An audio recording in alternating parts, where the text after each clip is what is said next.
Well, good afternoon, everyone. Good afternoon, everyone. Welcome back to another at-home edition of our Banner Lecture Series. I'm Adam Scher, Vice President for Collections and Exhibitions here at the Virginia Museum of History and Culture. As always, thank you to our members who have helped to make these programs possible. Your support is deeply appreciated. Just a reminder, we are open.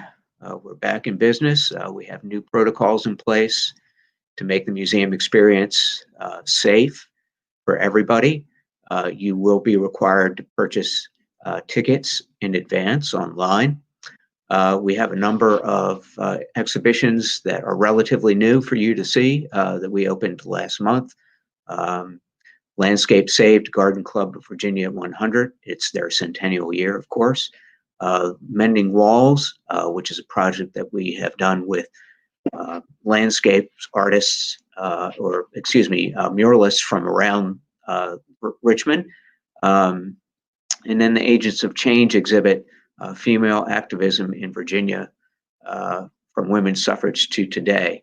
And just a highlight on that, there is a film that accompanies this centennial commemoration that will be broadcast. Its premiere is tonight on Virginia Public Media channels, so check your listings for that at 9 p.m. And then tomorrow there will be a live program with the historians who were featured in the documentary that will be broadcast at noon on Facebook and YouTube. So be sure to tune in for that. Today, our speaker is Nicole Myers Turner. Dr. Turner is an assistant professor of religious studies at Yale University. She is the author of Soul Liberty, The Evolution of Black Religious Politics in Postemancipation Virginia. This is the subject of her talk today.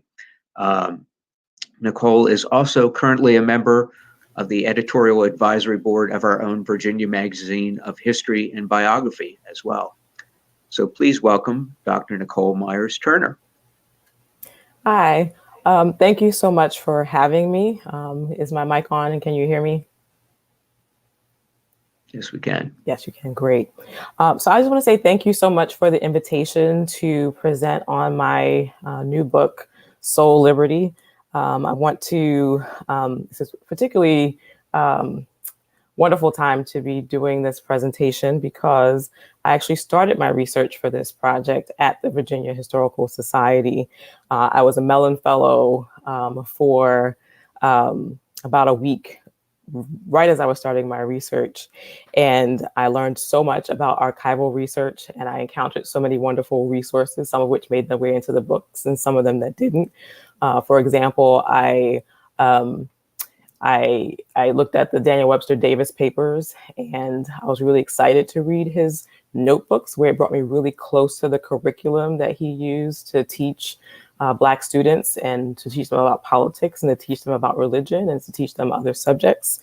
And I also had the opportunity to come really close to Giles Buckner Cook, a Reverend Giles Buckner Cook. And I learned by looking at his little commonplace books. They were like these little 4-by-3-inch notebooks in which he did things like catalog the names of the members of the churches, and he wrote accounts of his day. And so I felt really close to Giles Buckner Cook as he was kind of riding around, visiting church members and things like that.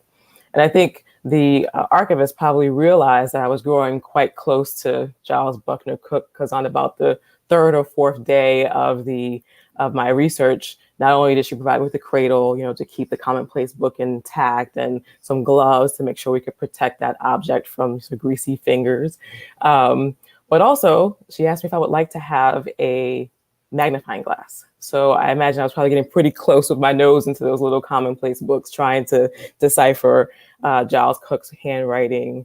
But that was a really sort of formative moment in my research. And so I'm very grateful and happy to be back presenting on the product of that research. And while I won't be talking about Giles Buckner Cook today, he did make it into the book, and he's a significant figure in the development of theological education. And so that is what, so you can check out the book and read a little bit more about Giles Cook.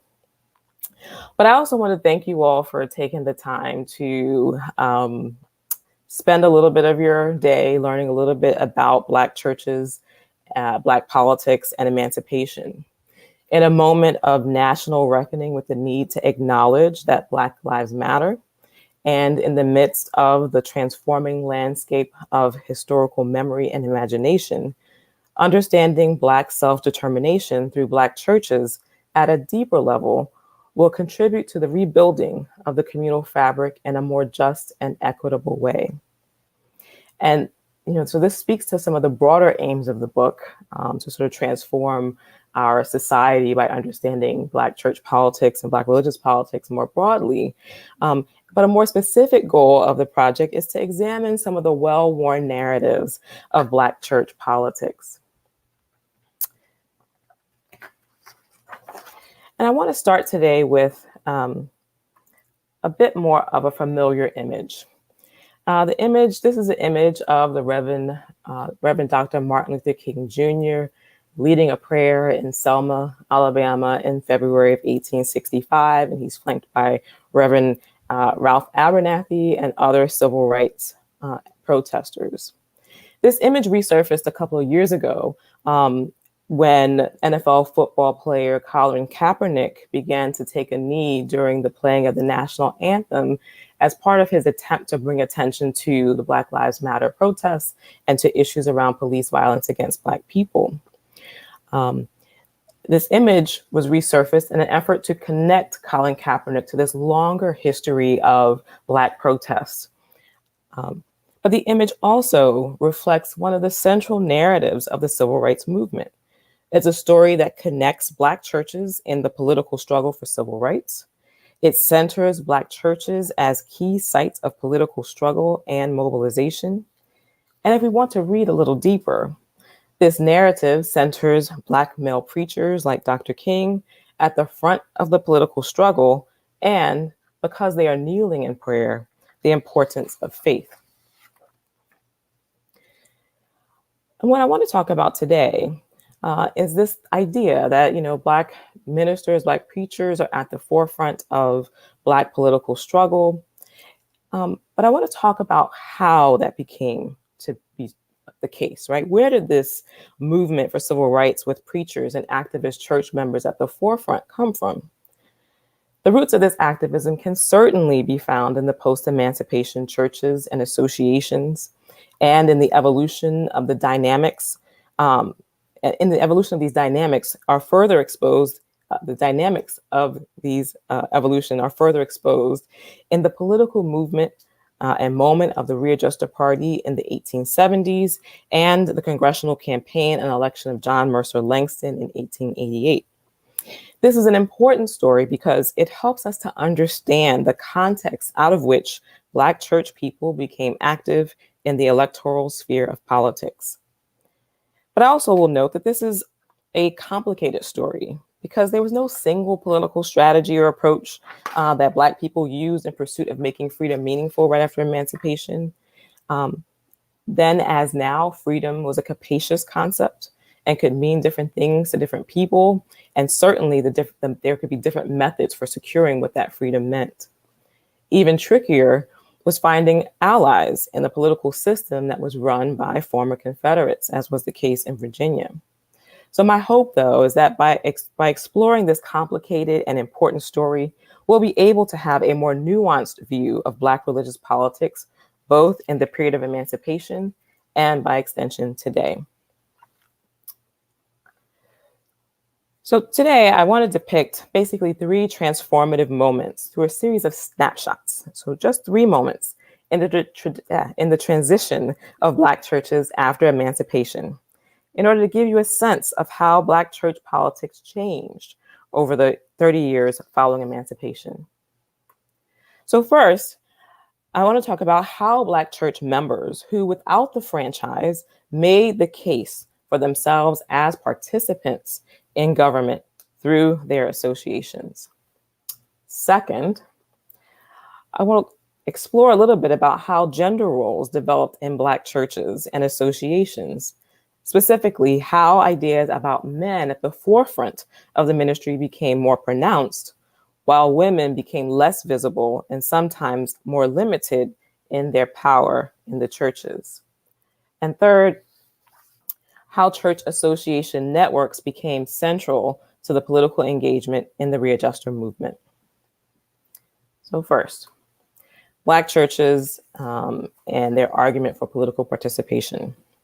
So this is an image of the first African Baptist church in Richmond, and it captures a sense of how churches were these sort of important gathering spaces for free and freed Black people. Eventually, these churches, and you can see, like, sort of in First Baptist Church was quite a large church and allowed for a lot of people to come and hear preachers, but also political speakers. And these churches also eventually became important nodes of a network that linked Black Christians in communities regionally and throughout the state, and that undergirded their sense of political efficacy. But in 1865, right after emancipation, Black people used their churches and associations to make the case for political participation. So right after the Civil War ended, freed people had nothing but freedom. But the members of the churches practically immediately formed these associations and conventions, these annual gatherings of delegates from churches and from some of the associations as a means of strengthening their communities. One association, the Consolidated American Baptist Missionary Convention, argued for their prominence in providing aid to the freed people over the 20 some odd other missionary organizations that were also carrying out missionary work among the freed people. They, argued about this because they noted that they couldn't raise enough money to support their efforts unless they were able to show that they were capable of doing the work. They argued, quote, "But our very organization is our proclamation to the world that we are able to do this work and that we ought to do it." And so these associations were the sites for making the argument for capacity, for political participation, for leadership. These associations were regional gatherings, as was the case with the colored Shiloh Baptist Association, which started in 1865 with a fellowship of 7 churches that had a total of 5,000 members. A year later, it had 28 churches as part of the fellowship and about 14,000 members. By 1884, so towards the end of the readjuster movement, it had 101 churches with about 37,000 members. So you can get a sense that growth was rapid and significant and sustained over the 2 decades after emancipation. And so the associations grew in numbers of people they engaged, excuse me, and in the geographies that they covered. So for example, another example, in 1868, the Virginia Baptist State Convention was formed as a state level organization that would also receive members from the regional associations and become the way that the regional associations could become connected to larger networks of Baptists in the state. In addition to the numerical and geographical growth of these associations, the work that they carried out reflected the importance that they had in making the case for political participation through the ways they were organized and in the work that they did. So scholars have long argued, right, that churches were places where Black people and freed people developed speaking skills and organizing skills and the political skills that they used in the political sphere.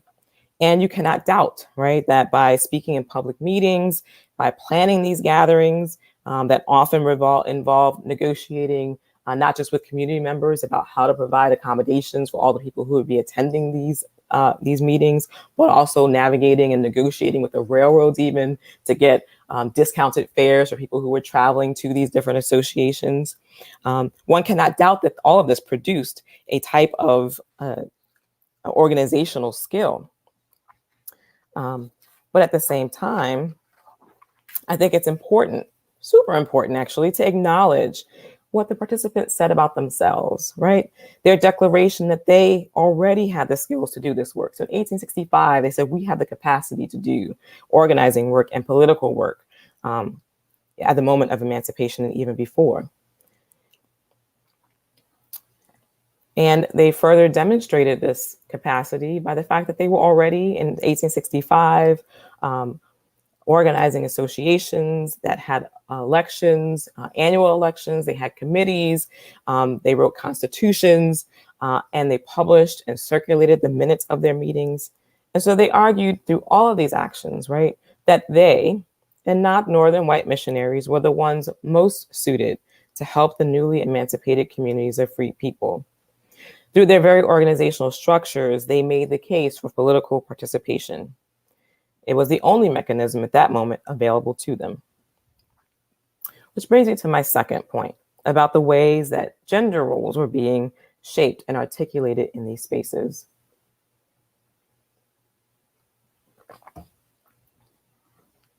So as the political landscape started to shift, there also came to be a greater emphasis on the leadership of men in the pulpit and women in what can be seen as supportive or subordinated roles. Excuse me.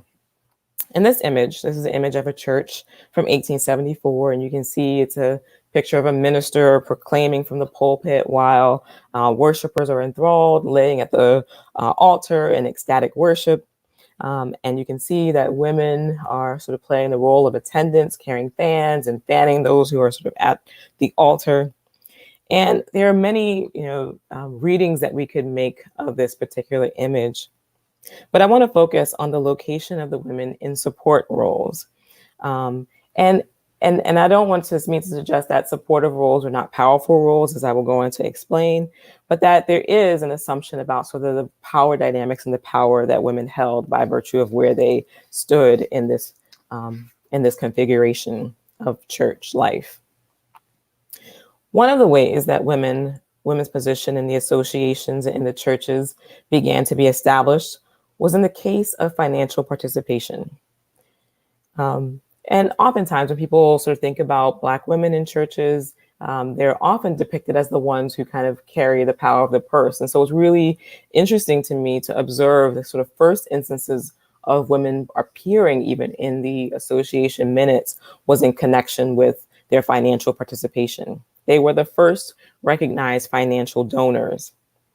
So before they started to be recognized and elected as superintendents of the Sunday schools and participating on the Sunday school committees and so the educational components, and before they started participating even on the hospitality committees where they would sort of arrange for housing and food and things like that, women were the first donors. And there was at one of the associations at the Virginia Baptist State Convention in 1865, the first woman to be recognized was Mrs. Harriet Wells for her sacrificial gift of a gold coin.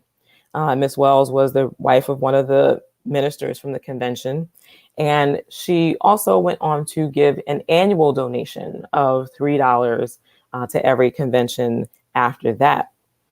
And it was after this, sort of sustained representation of Mrs. Wells giving her sacrificial donation of $3 to the convention that we then start to see women show up in some of the other aspects of the organization that had to do with finances, like the benevolent societies. It was also after Mrs. Wells's repeated donations of $3 that we start to see a transformation in the ways that the conventions handled missionary work.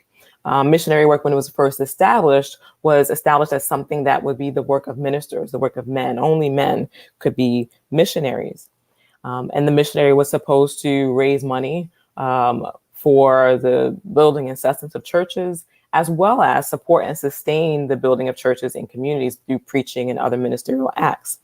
But as some of the first missionaries were not as successful or not as committed perhaps to raising money, eventually the missionary role started to shift over to women who were able to carry out the work of raising money.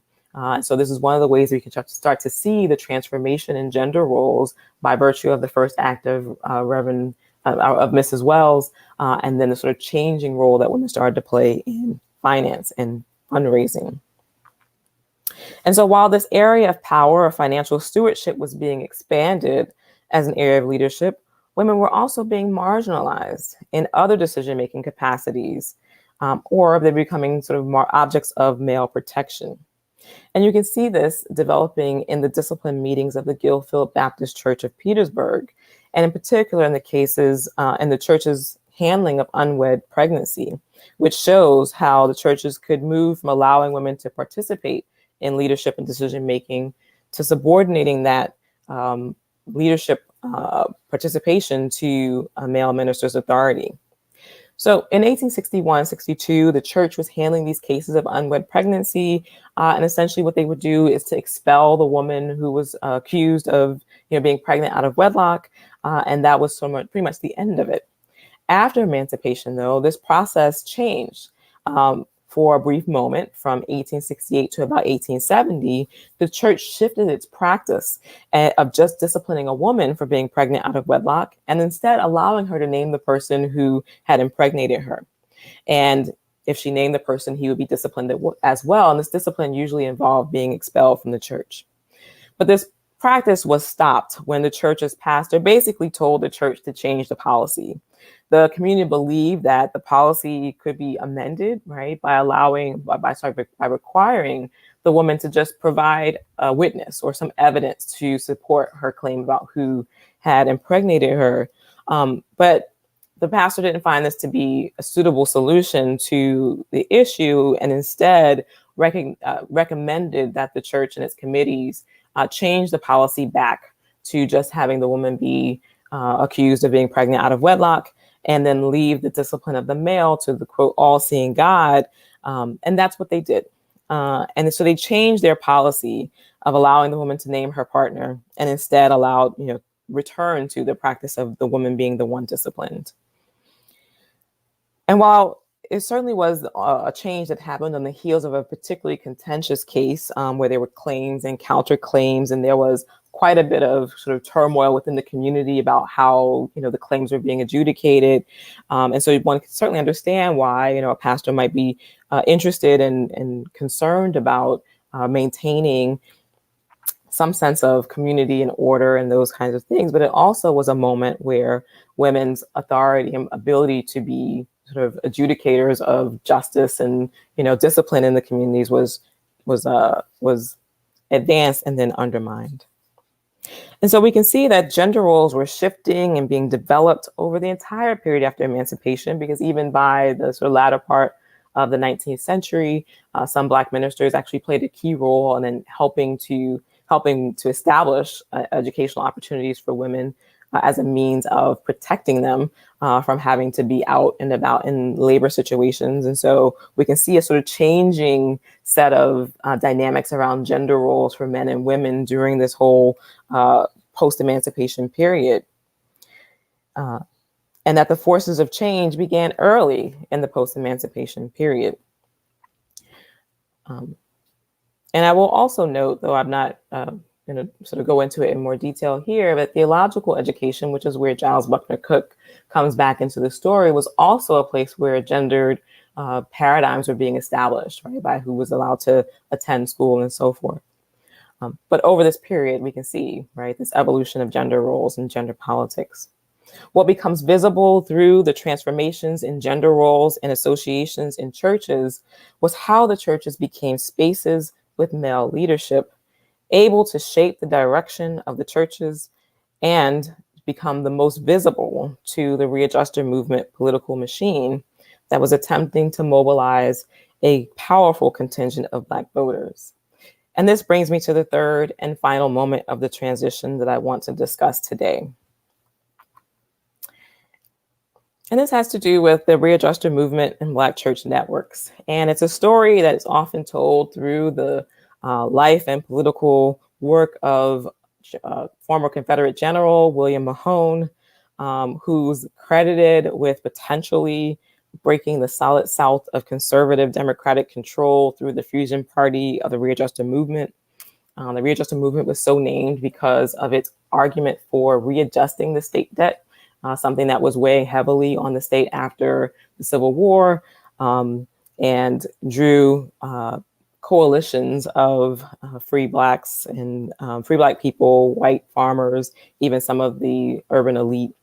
But in 1883, Mahone sought to use the Black Church Association networks for political purposes. And he tried to canvas those networks. He tried to harness those networks through a canvas. And he basically, he's trying to mobilize the networks in support of the readjuster candidates for the legislature. And in 1883, he had his county level leaders provide the names of all of the churches, the Black churches, and their leaders, because the party had by that point already gained control of the patronage, because in 1879, through a coalition of Black delegates to the state legislature, he was able to become the nominee or the elected, appointed official to the U.S. Senate, because at that point in time, U.S. senators were appointed by the state legislature. And so it was through a coalition of Black delegates to the state legislature that he was able to be appointed to this Senate position, where he gained control of the patronage in spectacular fashion. And then the readjusters went on to win control of the gubernatorial seat in 1881. And change and basically bring about what was Virginia's Reconstruction, and changing issues around voting, issues around jury service, and even abolishing the whipping post. But this story is often, and understandably, if you see the archive of William Mahone, how the story can sort of be told all the way through Mahone and what his particular sort of political aims were and how he organized. But when the story is shifted, if we shift our vantage point for how to tell this story to looking at what it was that Black churches and Black associations did, we can come to see that though he was able to build this coalition of free Black people and poor white people and elite folks from the cities, that he was able to do this because of the already existing networks of the Black church associations and because of the depth of their associations. And so this map is a representation of what it was that Mahone knew about Black churches and where they were located, which you can see by the outline that he got a sense of where some of the churches were, but that he didn't get all of them. He didn't get all of the locations where Black churches were, because the spotted counties are the ones where the associations had networks of people that they already knew about. And importantly, we can see from this map that a couple of things, or we can glean from this map a couple of things. One is that Mahone recognized the political possibility of the associations. And this is not just about him sort of being able to capitalize on what was already extant, but that he acknowledged that this was a powerful set of relationships that he wanted to try to tap into by performing this canvas, by trying to identify where these churches were, who were their leaders. But we can also sort of glean from this map that these convention networks were deeper and broader than what Mahone was able to ascertain. So though this map only shows you a snapshot in time of 1883, we could produce, and I could produce, maps of years from 1865 up to 1883, demonstrating the years that these conventions met. Some of them started earlier, some of them started later, but they all sort of had a yearly gathering of their members and connections. And so they already knew who they were, where they were, how many they were.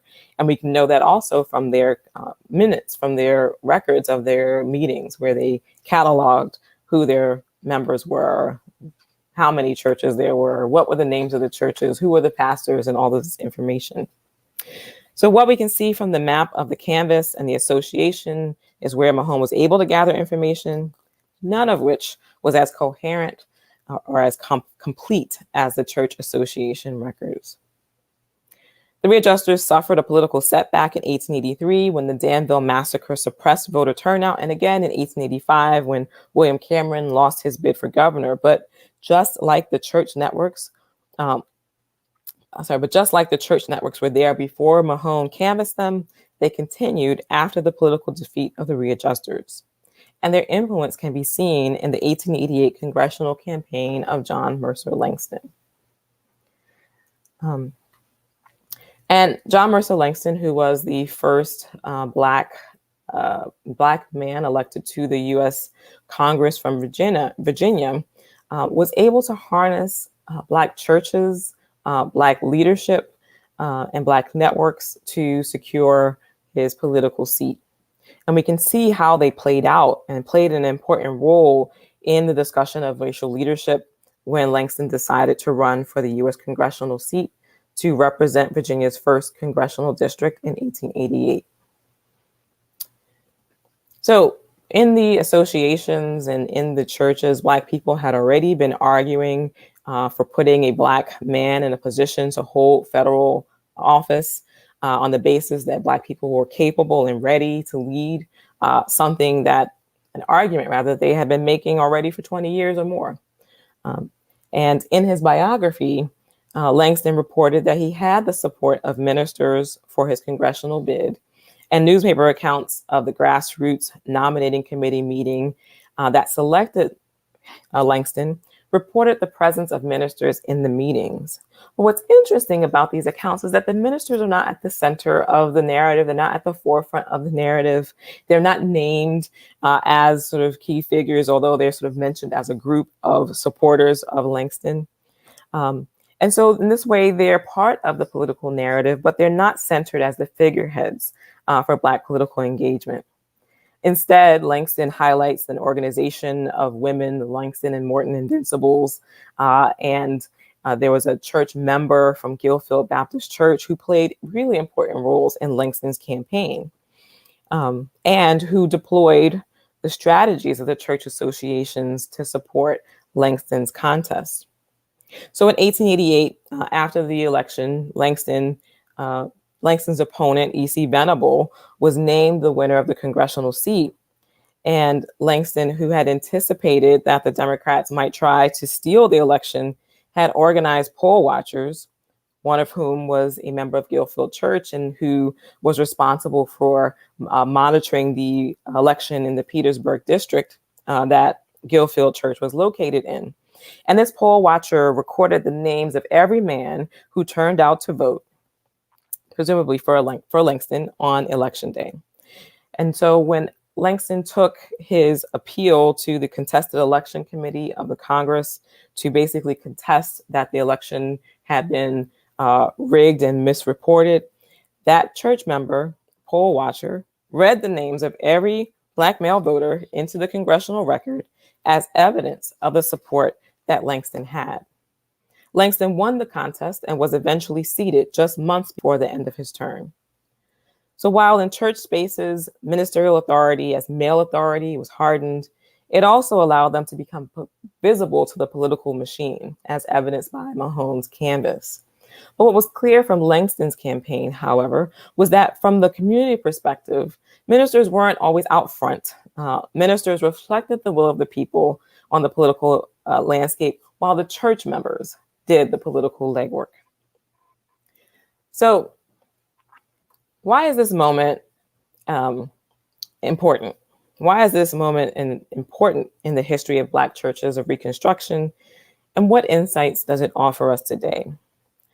I would submit that by narrating the evolution of Black religious politics, I hope to release Black churches and religious institutions from the prism of training ground and from binary critiques of churches being active or not active enough.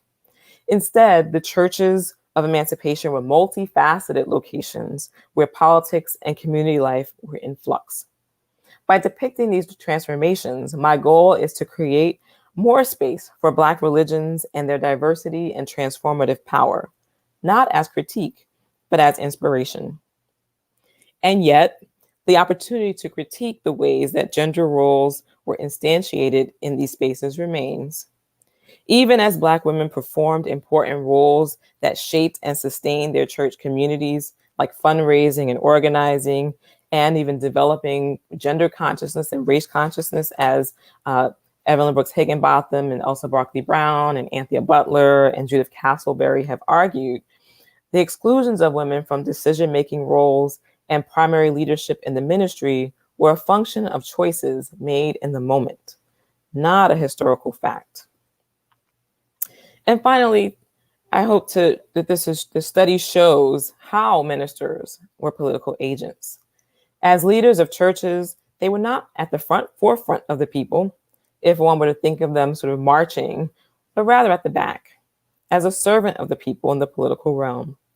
The message in the political arena was that the minister reflects, not represents, the people he serves. Politically, it was not a matter of going through the minister to the people, but going to the minister to get through to the people. So in conclusion, though the dominance of the Reverend Martin Luther King Jr. lingers in the public and historical imaginary as a paradigm of religious politics, I suggest that there should be a more nuanced view of Black religious politics as evolving, and that the relationship between gender and politics in religious institutions should at least become a point of inquiry when we think about Black religion and politics. So thank you for your attention, and I look forward to your questions and comments. Thank you, Nicole. Fascinating. While we're waiting for questions to come in, my question is, religious life is always and continues to be a very integral part of African-American life. How were those interwoven during this period, as far as the integration of family life, religious life, and how did that translate into politics? Mm-hmm.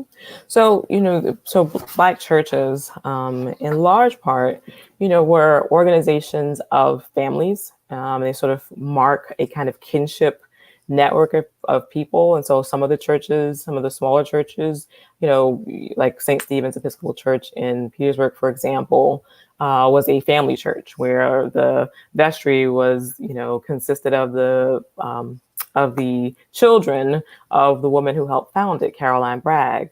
And so in some sense, the churches were family churches. And that was one of the ways that there was this sort of interplay between families and the church space.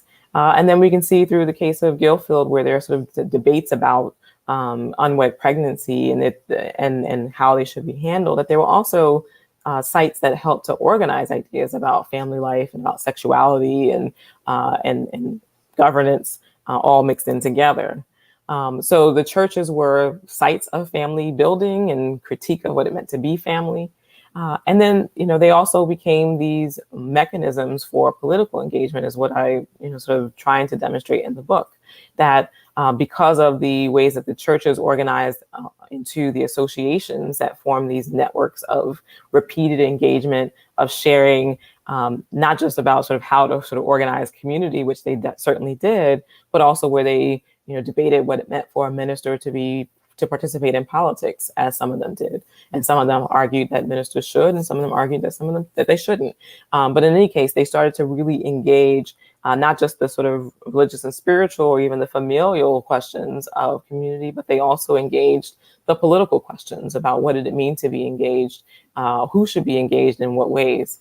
And as I sort of suggested, they started to use their spaces to make political claims as well.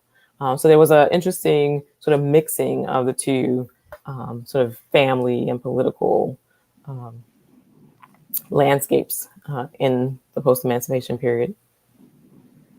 And you spoke a bit about the difference in gender roles in relationship to the church. And I'm wondering how much transition there might have been from this period directly after emancipation into the 20th century, as in many cases, women started to take on a more active role in life in general, not just in family life, but with the rise of the progressive movement, women of all races becoming more engaged in social and political reform, whether you've seen any transition in that area as far as your research.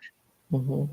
And so my study basically goes up to 1890, so the end of John Mercer Langston's campaign or his term, and doesn't sort of reach to the formation of the National Baptist Convention, which Evelyn Brooks Higginbotham describes, and sort of the flowering of Black women's political engagement that takes place, sort of in that end of the 19th century, early 20th century moment. But you can start to see some of for me, the narrative is about kind of explaining the pre-story to that activism, right? Why is it that there was a need for the formation of the Women's Convention? Why was it that, Black women start to form their social organizations in the 1890s? And we don't sort of see the same kinds of sort of developments early on. And so this is a story that really seeks to kind of lay out the landscape of creating gendered spaces for political engagement. And so, the whole notion that, by the early 20th century is when you start to see women, Black women in the Baptist conventions become missionaries, because it starts to become an extension of their financial support and their financial giving and their ability to fundraise.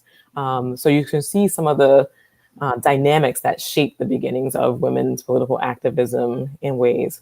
But I will also say that, it's not as though Black women were not politically active. Part of the early post-emancipation narrative is shaped as it is because the vote initially went to Black men. But that didn't mean that Black women didn't play a role in supporting Black men as they went to the polls, as we know they did, oftentimes going as a sort of protective phalanx of bodies to sort of go to the polls with Black men and carrying guns and the like to protect them as they were trying to exercise the franchise. So Black women were engaged in that way. One of the things that was really striking to me, though, is as I started to engage and think about the political machine that Mahone established, was that there were all kinds of people who sort of wrote into Mahone to try to secure patronage appointments, but I didn't find very many or any really references to Black women.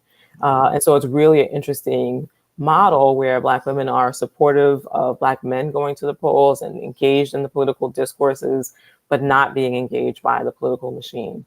And so, I think that's an interesting dynamic of that moment. And I think also feeds into kind of the kinds of political activism and engagement we see flowering by the end of the 19th century among Black women.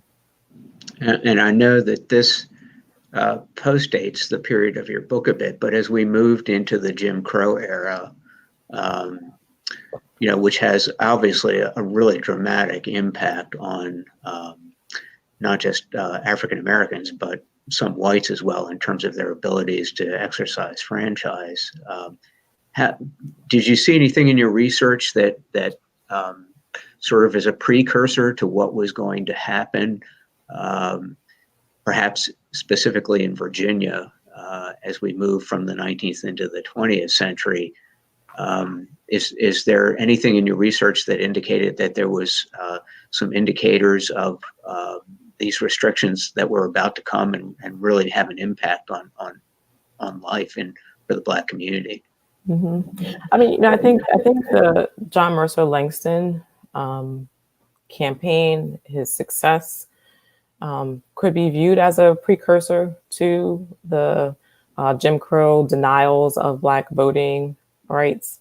And I think the way that it plays out is through his success, right? That he's able to marshal enough support to run a campaign. I mean, he was already independently wealthy, so he was able to, pay for his own hall where he could give speeches and not worry about being shouted down by opponents and things like that. So he was able to create a space for himself in the political landscape, but he also was able to build on and use, like I said, the tools and mechanisms of Black church organizing for his own political ends.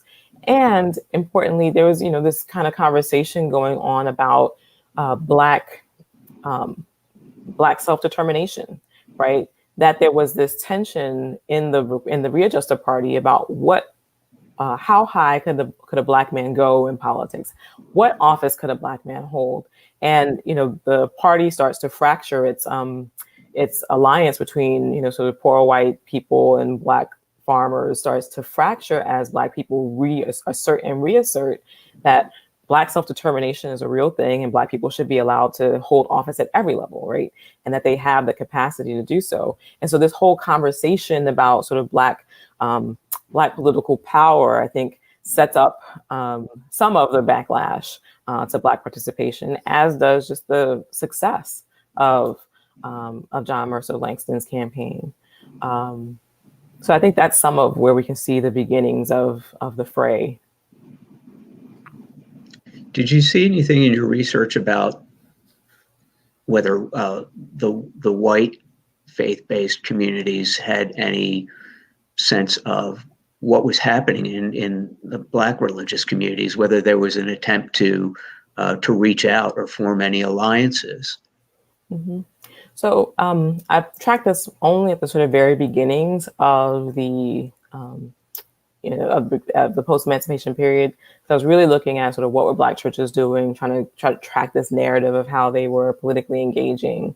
But one of the things that happens with one of the Baptist associations, I believe it was the Shiloh Association, was that they initially wanted to remain affiliated with and in community with one of the white Baptist associations. And forgive me for not remembering the exact name at this time.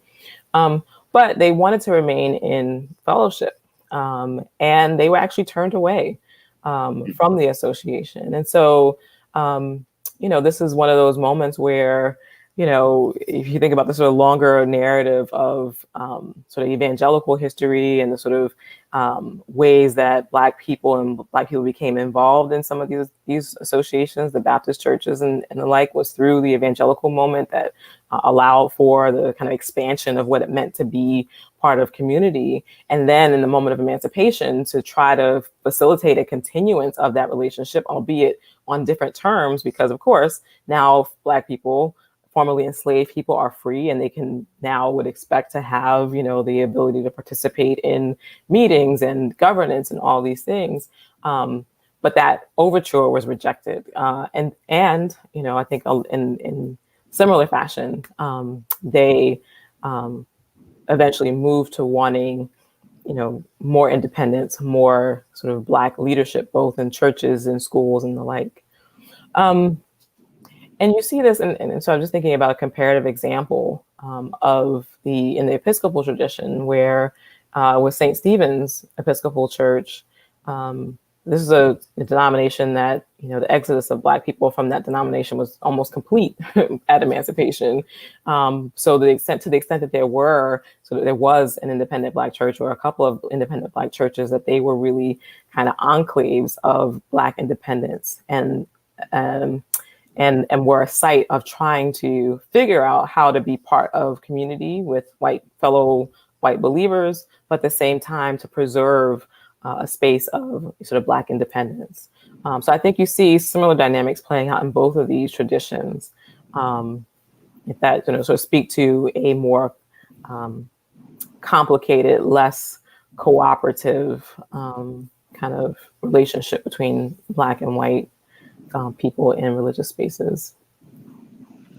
It's a fascinating topic, and I don't think a lot of people are aware of just how deep some of these relationships within the African American community in the religious context are. And I thank you so much. What was Mr. Langston's background? So he was, I see. So he was, excuse me, born free. He trained he went to Oberlin College. He trained as a lawyer. He was very politically engaged with the Republican Party in the before emancipation and after. And so, he would have been considered part of the sort of Black elite if you sort of break them into sort of class sort of frameworks. So, it's an interesting narrative to sort of focus on how he was able to achieve political prominence the way that he did, because again, he had access to resources that most free Black people did not. So he went on to become, temporary president of Virginia State University when it was first formed. So he held a lot of high political positions throughout his career. Fascinating topic. So what's next in your research? Is there another book in the works? So I am in the process of working on a piece on Reconstruction and race for a journal, for the Journal of Civil War Era, that will sort of take some of the insights that I hope that the book exposes about Black religion and politics and kind of expand it. So that is in the works. There should also be a blog post at Muster for the Journal of Civil War Era coming out tomorrow that looks at the sort of transformation in Black political leadership. And from there, I also am working now on a piece that explores in even greater detail some of the dynamics in the life of George Freeman Bragg Jr., who was a Black Episcopal priest and a key figure in the Readjuster movement. So a few pieces on the horizon. Well, this sounds terrific. Best of luck with your research, and thank you again for your wonderful lecture today. We're so pleased that you could join us. Again, copies of Dr. Turner's book can be available through the Virginia Museum of History and Culture website, and I also believe University of North Carolina Press, if I'm not mistaken. So before we sign off, just again, a couple of program notes. Tune in to Virginia Public Media channels tonight at 9 o'clock for a 1-hour film, These Things Can Be Done, Women's Suffrage in Virginia. And join us tomorrow at noon through YouTube and Facebook, where we'll have a discussion with all of the historians that were featured on the film. And also stay tuned next month for our next banner lecture. That's at September 10th at noon. Nicole Myers Turner will discuss her book, Confederate Exceptionalism, Civil War Myth and Memory in the 21st Century. So that does it for today. Again, thank you all for joining us, and be well. Thank you. Thank you.